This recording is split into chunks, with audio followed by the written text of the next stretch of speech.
I'm a certified life coach. I was a teacher for 15 years, and then lots of things happened. Then I became a life coach. And how did that happen actually? Well, basically, it's a bit of a long story, but I'll make it short. Basically, I had a traumatic experience when I was 18. Found out that my stepdad passed away in the newspaper. I found out in the newspaper, which was like horrendous. It was the worst thing that could ever happen to me. So, and I had all these feelings that I couldn't deal with. So I just thought I need to get out of here, get out of this dysfunctional situation. And the only thing I could do was learn to become a teacher so I could leave the country. I always liked traveling anyway. So my dad was from Venezuela, my real dad's from Venezuela. So I always had this traveling thing. So off I went. I thought I was just going to go for a couple of years, but I ended up living in 11 countries. It was my way of dealing with the grief, I think. And then finally I came to Dubai, and then I stopped, and then I looked back and I was just like, 15 years, how did that happen? 11 countries, 15 years. I can't do this anymore. Because I mean, I love teaching, but it was never my passion. I always knew every day when I went to work, it wasn't right. Yeah. And don't ask me how I stayed there for so long. But anyway, and then I was just like, what can I do now? You know, and then I kept meeting coaches. It was like I was talking to the universe, like universe guide me. And then I kept meeting coactive coaches. I met so many, and then I thought, this is it. So then I thought, okay, so I did some training just for me, not to become a coach. I wanted to find out what I wanted to do, you know? Mm-hmm. So I did all the courses, and it was so difficult for me because it was the first time I was being exposed, showing my feelings, showing my vulnerability, being seen. It was very hard, but I knew it was the right thing. Following my intuition, I knew I had to carry on. And I did. And then at the end of the training, I realized that this is what I needed to do, work with others so they can have the same realizations. So then I got certified, and that's it. That's the end of that story. And how do you actually help and support people? And as it's coaching, you know, it's a partnership. It's an equal partnership. It's not like the coaches here and the clients here. It's very equal. We come from the place that the client is naturally resourceful, creative, and whole. You know, and the client has everything they need, but maybe they can't find it. It's very deep down, or maybe they have limiting beliefs that they need to break, that are not serving them anymore. So basically, I work with clients to help them identify the beliefs that are stopping them from getting where they need to go. Mm-hmm. And, you know, a lot of clients, my clients, are stuck like me, like I was for 15 years. Even though I was traveling to all these countries, I had the same mindset. So I was having the same experience in each country.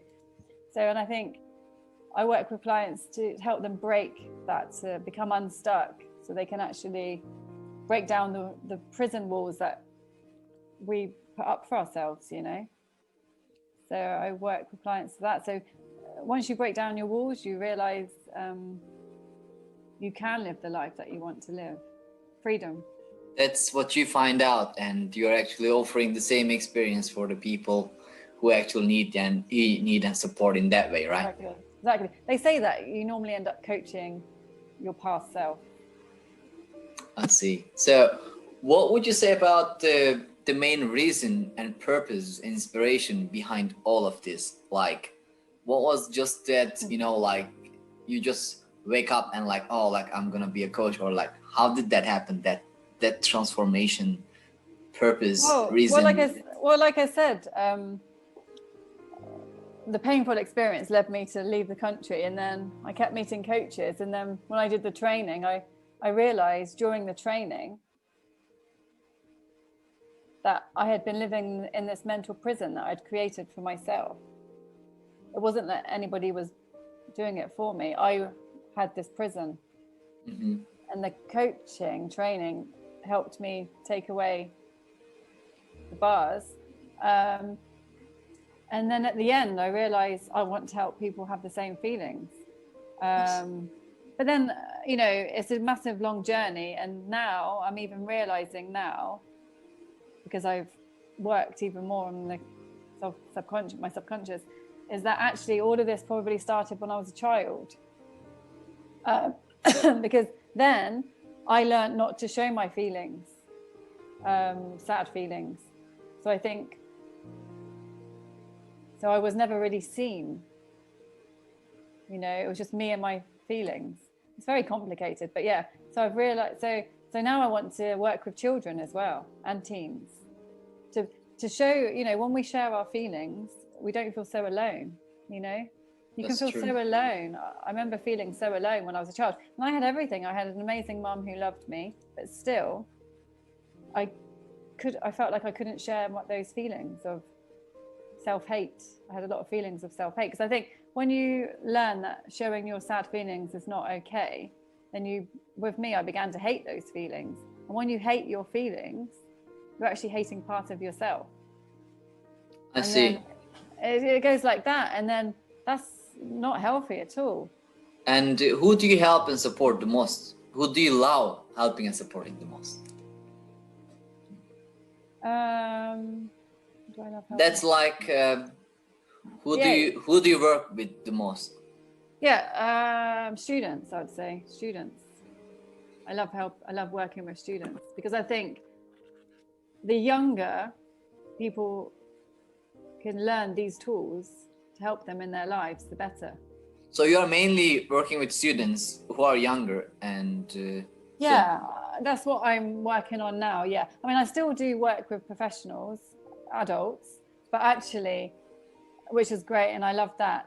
But the more I'm evolving as a coach, the more I'm realizing actually students, young students, university students is what I'm heading towards. And I think that's because of my background as well, because it all started when I was so young. Mm-hmm, mm-hmm. And how does it work actually? What's the first progress do you follow to get them started when you meet them for the first time? How does it work actually? Well, we do what you call design an alliance, you know.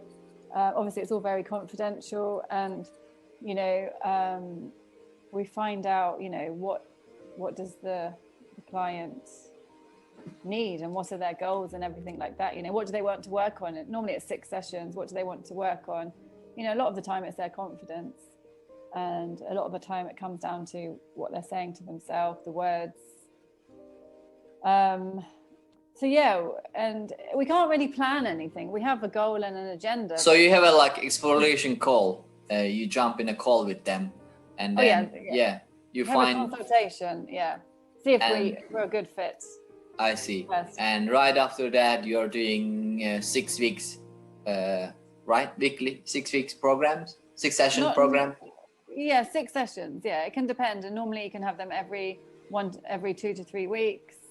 Every month, every client's different, you know. On what aspects actually you're helping and support them? Like, is there any specific things that you're actually loving, helping and supporting them? Well, I mean, it's all about coaching the person, not the topic. But I guess students, you know, a lot of the time it's just like, for example, the adults, normally they come to me when they're really unhappy in their job. And they want to change something. They want to live the life that they really want to live. They want to do the job that they really want to do, but they don't know how to get out of it. They're stuck. And with students, maybe they're just really confused. They don't know what they want to do with their life, what to study.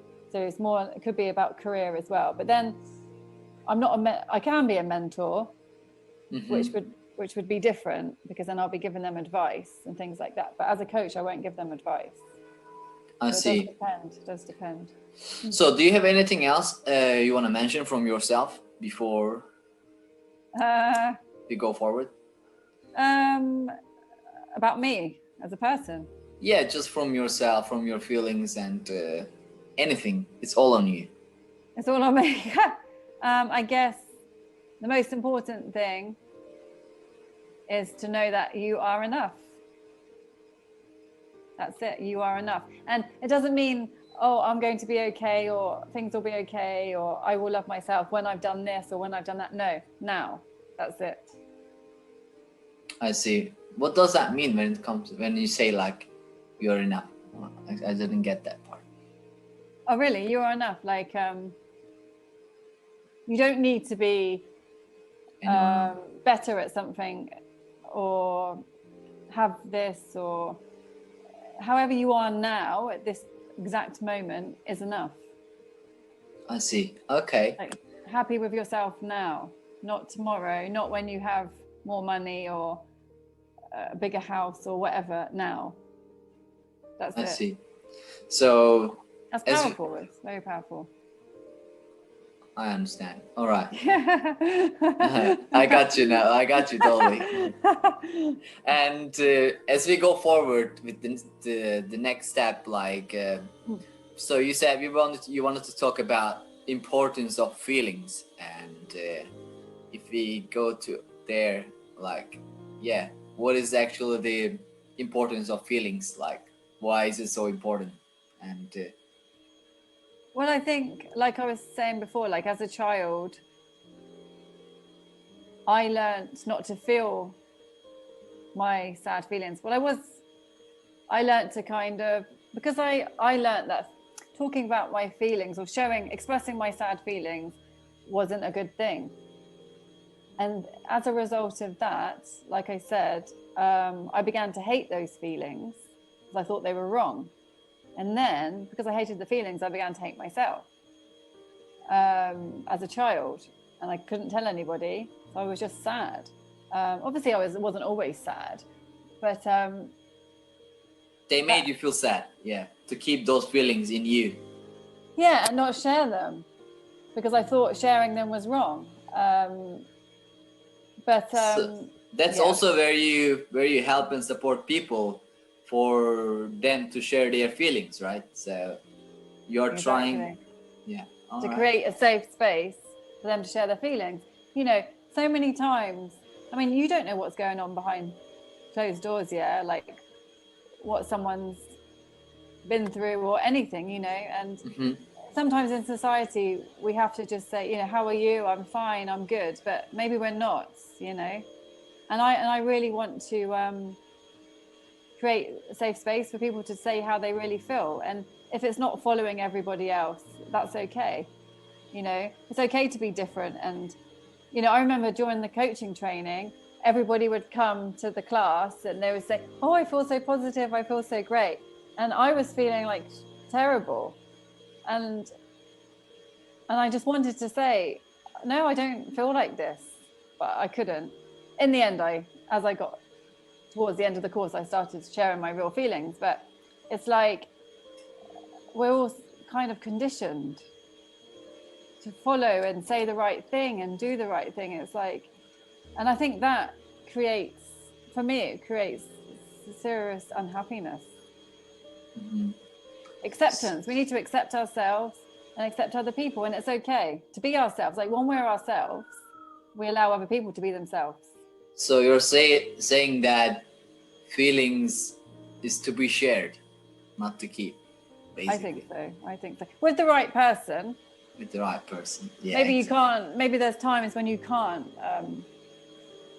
share your feelings, but I think it's very important to share your feelings. I mean, obviously writing them down helps, but talking to another person who you trust can just change everything. One conversation can really change. It can change your whole day, a conversation. So it can change your life. Right. Yeah, I actually believe in that too. Like, I've been always a feelings person too. Like, I don't know, I go always forward with my feelings, and some people told me that I'm wrong about this. I shouldn't put my feelings always there, because it's maybe a business, it's maybe something else. But yeah, I always followed, I guess, like, I don't know. Maybe it's also because that I born in September, probably that's why. Yeah. Why? What about September? It's a Virgo thing, I guess. Really? I never heard that before. But no, I think, follow your feelings. Yeah, follow your heart. Yeah, that's another thing. Follow your intuition. But yeah, being connected to who you really are. That's it. It's all connected, isn't it? Feelings are part of us, and so many of us are scared to. I mean, I'm scared to still feel some feelings. I'm scared to do things because of how I'm going to feel. But I'm learning that feelings are okay, whatever they are, and they will come and go. Like we will get dark feelings. That's okay. We just feel them and let them go. And then good, like happy feelings will come, but it would always be a constant flow. Yeah, they come and go. It's never going to be, okay, I'm never going to have any sad feelings anymore. We will always get them. It's human. We're human. Right. If you didn't have sad feelings, you wouldn't understand the worth of happiness, actually. Happy feelings. Yeah, exactly. But you know, we're also, sometimes we feel ashamed of our feelings. I think I did when I was younger, and I think other people do as well. You know, it's like, no, we should be feeling happy. Or sometimes if we're not feeling good, then we beat ourselves up and say, why aren't we feeling good? Da, da, da, da. And then that just makes us feel even worse as well. Right. And like, what's the, so you're also working with entrepreneurs, you are with the students, and do you also work with moms, women, like what is your actual people you are working with? Yeah, I mean, at the moment it's adults and students, yeah, but it is changing because I am going to develop a program for parents as well, you know, because I think to help with them, give them tools for them and for their children so they can teach their children as well. All right, sounds great. Yeah. So that's that has been a secret in the box at the moment, just work preparation. Great. Exactly. And what's the best way that they can reach out to you for the people who will be watching and viewing this interview? And what's the best way to reach you out, to reach them, to reach them out to you? To reach me. To reach you, yeah. Just, cut that part. Just on my website, withnava.com or Withnava Instagram, a message, and we can have a free consultation and we can see how we can work together. All right. So this is Jasmine Navarro once again. Thank you so much joining us today for the interview, and it was really a pleasure to meeting you and getting to know you through this interview. And also, it was great to learn about importance of feelings, and it was a pleasure once again. Thank you for joining us. Thank you so much, Toby.